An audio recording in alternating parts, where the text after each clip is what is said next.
Hi everyone! Welcome back to English Naturally. I'm Megan. And I'm Tom. Today we're talking about one of our favorite cities, Toronto, Canada. We're going to share the top things to do there. Toronto is such an amazing city, Tom. There's so much to see and do. Today, we're going to take you through 5 incredible places you absolutely can't miss. Let's start with one of the most unique neighborhoods, Kensington Market. Oh, Kensington Market is absolutely incredible. It's this really eclectic neighborhood that's full of vintage shops, used clothing stores, and the food. Oh my goodness, the food is incredible. You can find food from all over the world there. I remember my first time there, I spent like 3 hours just wandering around. There's this amazing Jamaican place that makes the best patties. What's it called again? Oh, you mean Patty King. Yeah, they're fantastic. And the thing about Kensington Market is you never know what you'll find. There are these little hidden gems everywhere. Exactly. And the food scene there is just unbelievable.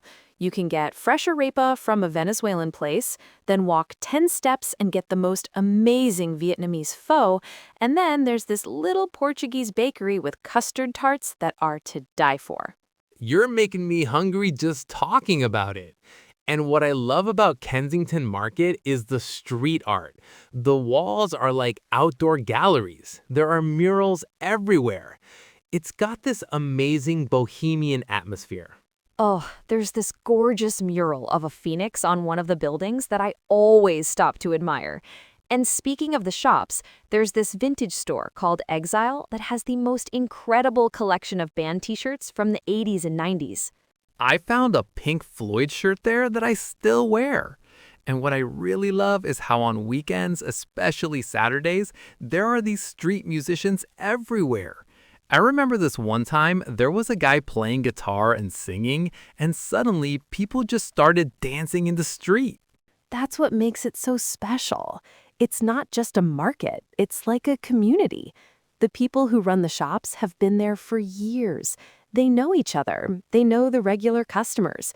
It feels authentic, Not touristy, just real Toronto life. Now let's talk about something completely different, Casa Loma. This place is like something from a fairy tale. It's this historic castle right in the middle of Toronto. A real castle in Canada.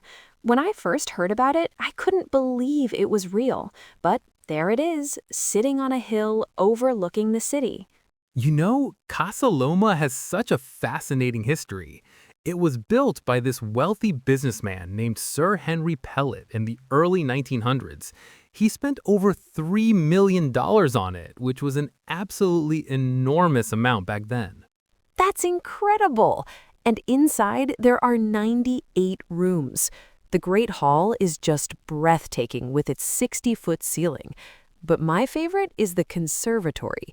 It's this beautiful room filled with plants, and it has the most amazing light. Oh, and Megan, did you know there are secret tunnels underneath Casa Loma? You can actually walk through them. They connect the castle to the stables. I felt like I was in a spy movie when I went through there. That sounds so cool. And listeners, if you're planning to visit, timing is important. In December, they have these magical Christmas decorations throughout the castle. In summer, there are outdoor concerts in the gardens. The gardens are beautiful, especially in spring and summer. Perfect for photos. Great point.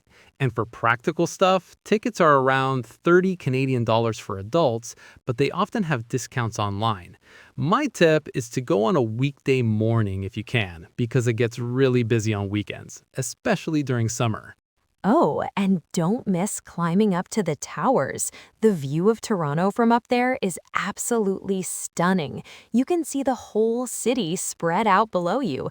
It's definitely worth the climb, even though there are quite a few steps.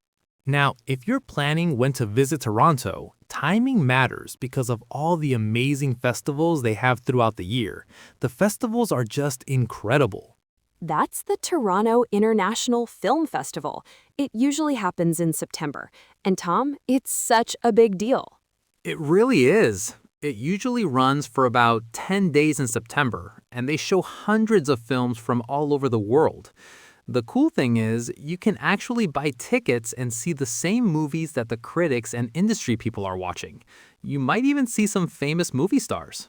That's so exciting. I went to a TIFF screening once and ended up sitting just a few rows behind a famous director.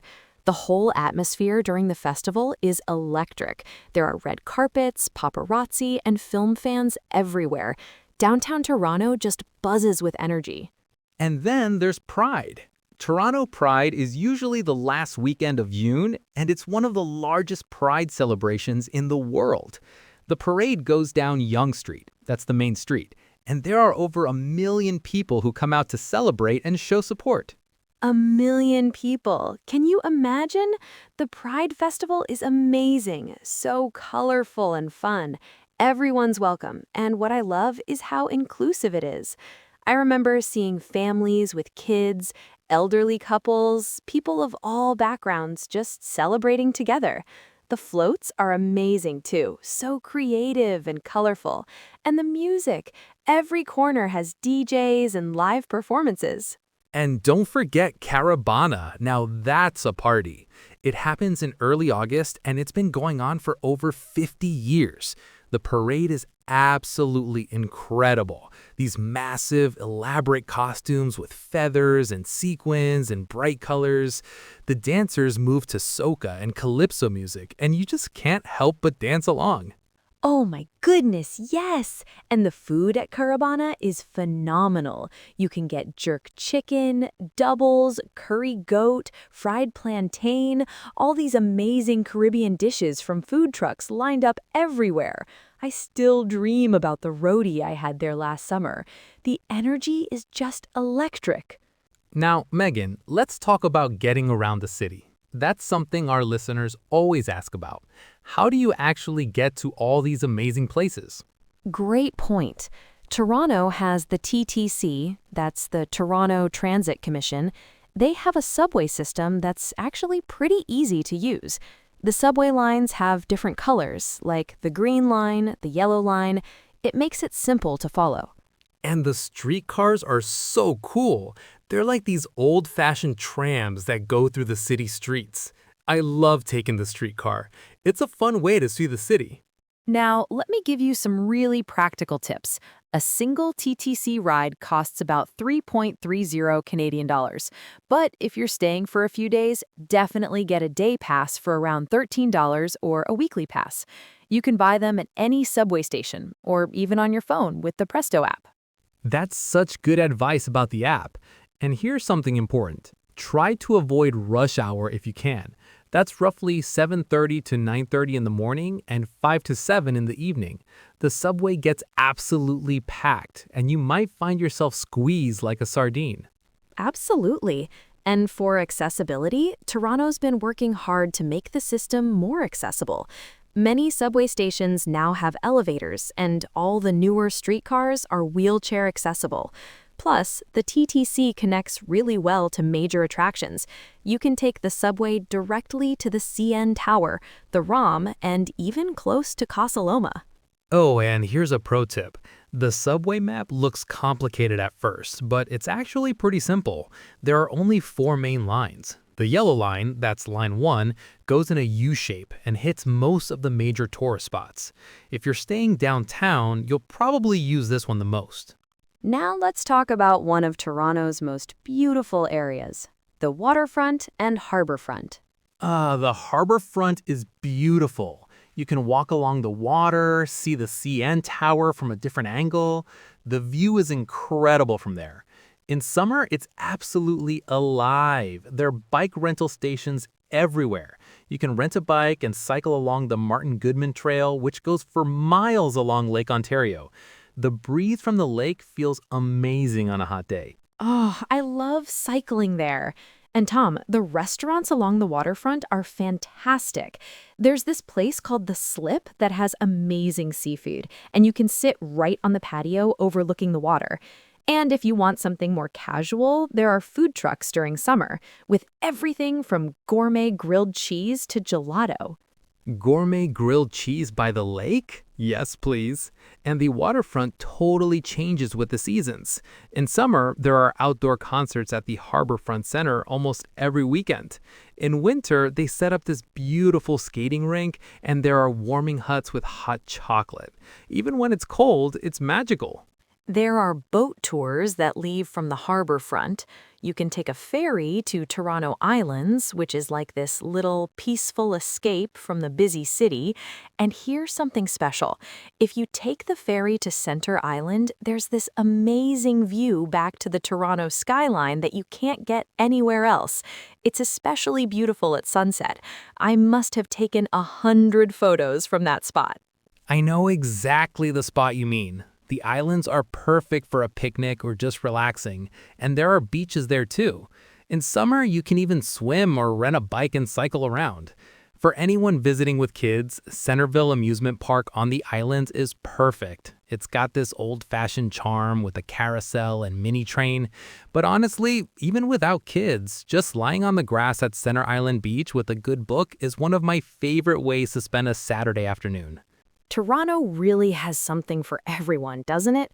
From historic castles to modern festivals to beautiful nature areas. And the people are so friendly, too. They'll help you with directions, recommend restaurants. It's a very welcoming city for travelers.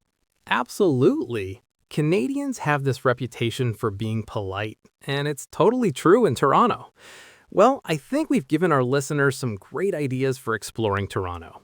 Before we finish today, we want to ask you something important. If you're enjoying English Naturally, please subscribe to our channel. That way, you'll never miss an episode. Yes, subscribing really helps us create more content for you. It's free, and it just takes one click. Thank you so much for listening to English Naturally today. We hope these Toronto tips help you plan an amazing trip. We'll be back next week with another fun topic to help you learn English naturally. Until then, keep practicing and keep exploring. Bye, everyone. See you next time.